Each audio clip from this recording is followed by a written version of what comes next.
मुझे पता है कि हैवान के लिए अक्षय कुमार के फैंस के कुछ सवाल है मुझसे, तो उस पे मैं बात करूँगा। और क्या हैवान बहुत ज़बरदस्त पिक वाली फिल्म है कि प्रियदर्शन अक्षय कुमार है तो ऑटोमेटिक हो गया सब कुछ? नहीं, देखो देखो इसकी कुछ मुसीबतें हैं, वो तो मैं बात करूँगा।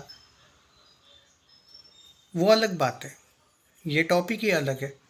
और जो लगातार 5-6 सक्सेसफुल दी है अभी अक्षय ने, चाहे वो स्काई फोर्स से लेके, देखो एवरेज को भी सक्सेस बोला जाता है, वो कोई फ्लॉप नहीं होती है।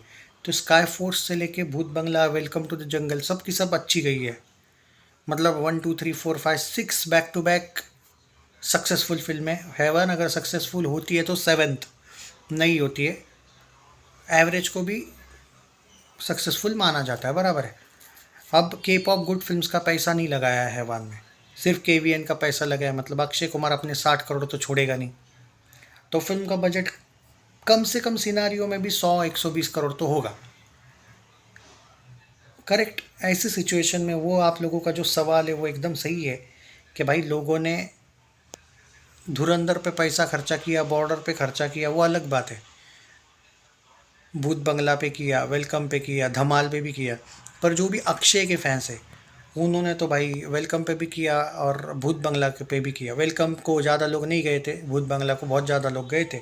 मतलब प्रियदर्शन अक्षय कुमार को लोग आग बन के बिलीव करते। पर इसका ये मतलब नहीं कि सारी फिल्में सक्सेसफुल डायरेक्टर की होती है एक्टर के साथ। फॉर एग्जांपल फ्लॉप हो गई बंटवारा 1947, सनी देओल, राजकुमार संतोषी, किसने बोला था? किसने सोचा भी था? हालांकि मैंने प्रेडिक्ट 2 महीने पहले ही किया था, वो अलग बात है टॉपिक को लेके। पर जब आप कोई चैलेंजिंग टॉपिक लेते हो तो प्रॉब्लम भी हो सकती है। निगेटिव नहीं बोल रहा हूँ, लॉजिकल बोल रहा हूँ। अक्षय कुमार प्रियदर्शन ने सारी फिल्में एक तो कॉमेडी करी है या फिर हॉरर कॉमेडी करी है। अब इस फिल्म की लीगेसी ऐसी है कि हैवान को लेके बार बार लोग रीमेक रीमेक बोल रहे हैं, हालांकि ये एडप्ट की गई फिल्म है, लेकिन एडप्टेशन नहीं बोल रहे, रीमेक बोल रहे लोग, बराबर है। पर उसका भी असर नहीं पड़ेगा। मैं तो ये बोल रहा हूँ कि अक्षय कुमार प्रियदर्शन इस टाइम पे, इससे पहले कभी इस टाइप के टॉपिक पे नहीं आए हैं। कॉमेडी अलग होता है, हॉरर कॉमेडी अलग होता है और थ्रिलर अलग होता है। ये लोग थ्रिलर में पहली बार आए हैं भाई। तो और मैं क्या बोल रहा हूँ मालूम है? बहुत से लोग ये बोल रहे हैं कि भाई इसका रिलीज डेट प्रॉब्लमेटिक है। मार्जिनली मैं एग्री करता हूँ, क्यों? क्योंकि लोगों ने पैसा खर्चा किया है इस साल बहुत।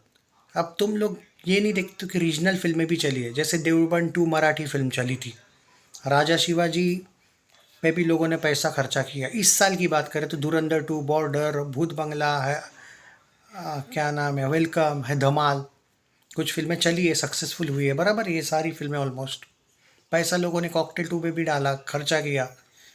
ऐसे में अभी वो बंटवारा और आवारापन 2 पे तगड़ा पैसा खर्चा किया। बंटवारा तो फ्लॉप हो गई, आवारापन पे तगड़ा खर्चा किया लेकिन लोगों ने। उसके बाद ये मत भूलिएगा टॉक्सिक पे तो पैसा खर्चा करेंगे लोग। उसके बाद आती है मिर्ज़ापुर, जिस पे कोई ध्यान नहीं दे रहा है। मिर्ज़ापुर एक बहुत तगड़ा सरप्राइज दे सकती है। बाद में बीच में आती है हैवन, बाद में आती है वन और बाकी रेस्ट फिल्में। पर मेरा ये पॉइंट है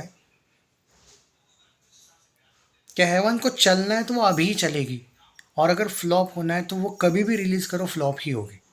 अब आप बोलोगे ऐसा क्यों बोल रहे हो? निगेटिविटी निगेटिविटी नहीं है, लॉजिक। अगर मौजा ही मौजा का डेट फिक्स है 3 दिसंबर, फौजी के साथ, ईठा के साथ, तो उसका भी अगर अक्षय का नहीं, वहाँ पे तो प्रोडक्शन है, अक्षय कुमार प्रोड्यूस कर रहा है शायद वो फिल्म, ये नहीं कर रहा है। अक्षय के लिए 120 करोड़ का बजट प्रॉब्लमेटिक है नहीं बोल रहा हूँ मैं बोल रहा हूँ कि मिर्ज़ापुर को तो कम नहीं पकड़ सकते, बराबर है। पर यहाँ पे ये भी सवाल है, ये वर्ड क्यों यूज़ किया मालूम है? कि चलनी तो अभी भी चलेगी, नहीं चलनी तो कभी भी नहीं चलेगी। फिर वो आप 11 को लाओ सितंबर को, या फिर कभी भी लाओ। क्यों? क्योंकि रिलीज डेट ही नहीं मिलेगी फिर। क्यों नहीं मिलेगी? लॉजिक लगाओ। अक्टूबर में फिल्में आ रही है, दृश्यम आ रही है, बहुत सी फिल्में आ रही है, जेलर 2 भी शायद उसी टाइम पे आ रही है, रामायण नवंबर में आ रही है, दिसंबर में किंग आ रही है, खुद अक्षय की मौजा ही मौजा आ रही है दिसंबर में। मान के चलो मौजा ही मौजा नहीं हो रही पोस्टपोन, मान के चलो वो भी आ रही है। लव एंड वॉर जनवरी में आ रही है। रेंजर शायद पोस्टपोन होने के चांस है, रेंजर भी उसी टाइम पे आने वाली है। फरवरी में वो तू मेरी जिंदगी है, कार्तिक आर्यन की फिल्म आ रही है। मार्च में स्पिरिट, वाराणसी वगैरह, वो अप्रैल वगैरह में आ रहे हैं। मई मंथ में गोलमाल फायर आ रही है। अक्षय खुद अपने से क्यों क्लैश करेगा? तो डालोगे कब हैवान? तो पैसा जितना ज़्यादा पोस्टपोन होती रहती है बजट बढ़ते रहता है। हाँ, ये एक सेटिंग कर सकते हैं, जैसे इन्होंने वेलकम टू द जंगल के साथ किया, सैटेलाइट वगैरह सब राइट्स बेच के इस फिल्म का बजट ही कम हो जाए। तो फिल्म का रिलीज डेट सही नहीं है, ये वर्ड क्यों गलत है? क्योंकि हैवान को फिर आना है तो वो कभी भी आएगी, तो उसका वही हाल होगा जो इसके नसीब में है, लक में है। देखो, लोगों को नहीं करना है सपोर्ट तो वो वैसे भी नहीं करेंगे, और करना है तो वो कैसे भी करेंगे। तो 11 सितंबर से अगर हटती है तो लाओगे कहाँ पे भाई? लव एंड वॉर एक फिल्म है जहाँ पे आप ला सकते हो। 26 जनवरी का वीक है, स्काई फोर्स भी उस टाइम पे 26 जनवरी के वीक में आई थी, चल गई थी। लव एंड वॉर के साथ साथ चल जाएगी, पर अगर वहाँ पे रेंजर नहीं आती है तो, वरना 3 वे क्लैश में तो तीनों को ही प्रॉब्लम होगी। तो मुझे लगता है कि रिलीज डेट सही है, बस ऑडियंस का साला ये है ना, कि अक्षय के भी फैंस का बोलूँगा मैं, कि उन्होंने सच में भूत बंगला को भी, उन्होंने लास्ट के 6 फिल्मों को सपोर्ट किया अक्षय को।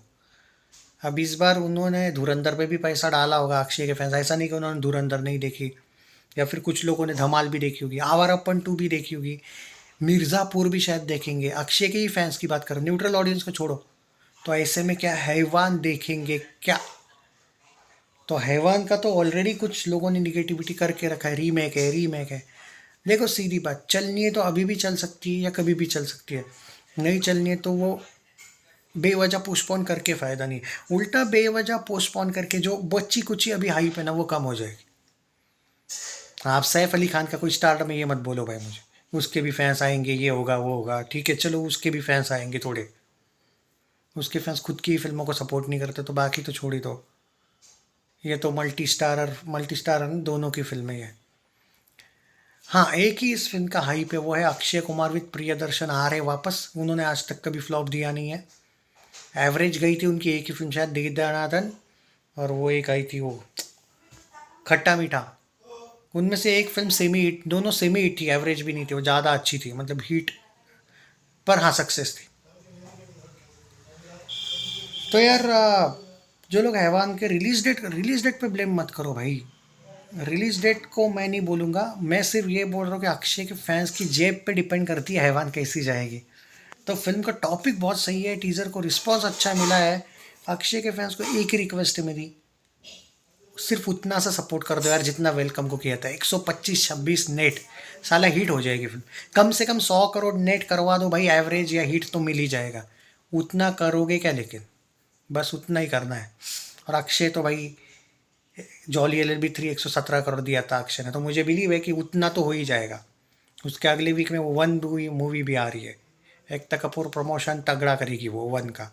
एकता कपूर का प्रमोशन याद है ना, तगड़ा करती है, भूत बंगला का भी तगड़ा किया था। तो release that is not problem, fans की जेब इज़ द प्रॉब्लम, क्योंकि उन्होंने बाकी फिल्मों को भी सपोर्ट किया है। कर लो 100 करोड़ नेट तो भाई सक्सेसफुल हो जाएगी, मत करवाओ यार, रुकवाओ मत इस बंदे को, सब कुछ सही चल रहा है उसका।